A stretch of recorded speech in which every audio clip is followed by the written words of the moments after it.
Oh, hello.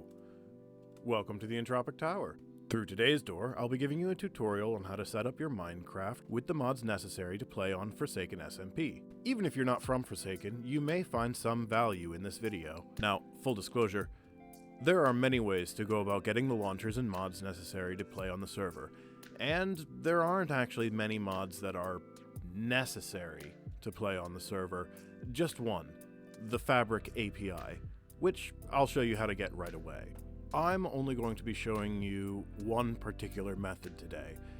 If you prefer something else, feel free to drop a comment. I've enjoyed using the CurseForge app as it makes it pretty easy for a noob like me who really doesn't know what he's doing with mods and probably has no business making a tutorial himself. But I figure if there's anyone else out there like me, they might benefit from the errors of my ways. The way that I have found as a path of least resistance is to use the CurseForge app. It has a lot to offer and makes the process pretty streamlined, both for getting into your world, putting the mods you want on it, and being able to access the backend files to further customize as you may want.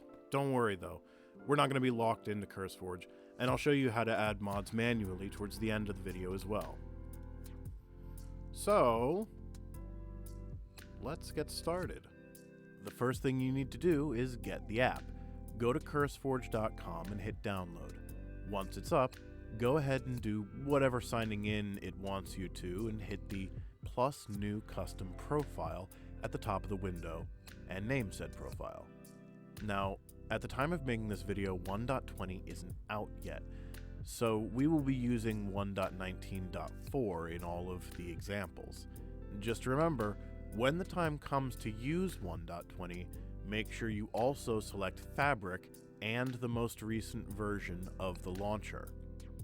Ah, you noticed that, did you? Well, just keep that in mind if you make it to part 2.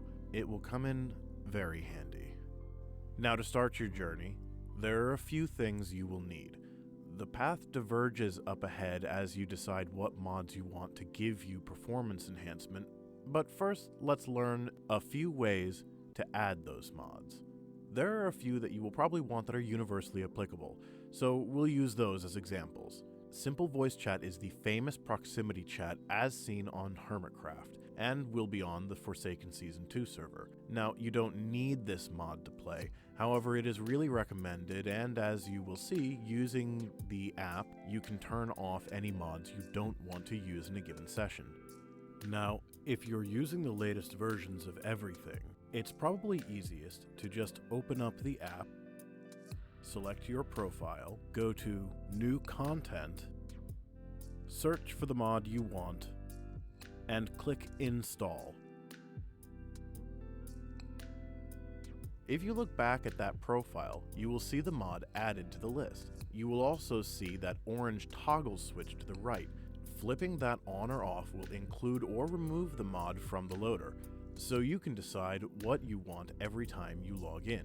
Now, if you're using the latest versions of everything, you can just go to the website and click Install, selecting the app and profile that you want. If you're not, for another server for instance, go into the version section and carefully select the file you need, paying special attention to whether the file is for Fabric or Forge, and to the Minecraft version. Another repository of mods to peruse is Modrinth. It has a lot to offer, and many things that can't be found on CurseForge can be found on Modrinth, and several mods in Part 2 will actually be found there. For example, another very useful utility mod called Mod Menu that helps you organize and interact with mods installed in your game is no longer going to be updated on CurseForge, so you'll need to find the updated versions on Modrinth if you want it for your 1.20 game. Because it can't interface with the CurseForge app, you will need to add those mod files manually. To do that, open the CurseForge profile and click the 3 vertical dots next to the play button. Select Open World Folder and open the mods folder within. In Modrinth, download the mod file you want, open the download location, and drag and drop it into the mod folder. That's it. It's just that simple. Okay, that wasn't so bad, and we are all set. Well, almost. Now that we know how to get mods, The next decision is a big one, at least for the tastes on our server. Optifine or the sodium path. This is a big enough difference that I'm going to give it its own space and go over some other mods you might really want to consider for utility and toys in the next video. Now, I have a lot more ideas for this channel, so go ahead and hit like and subscribe, click the bell to get notified, and farewell!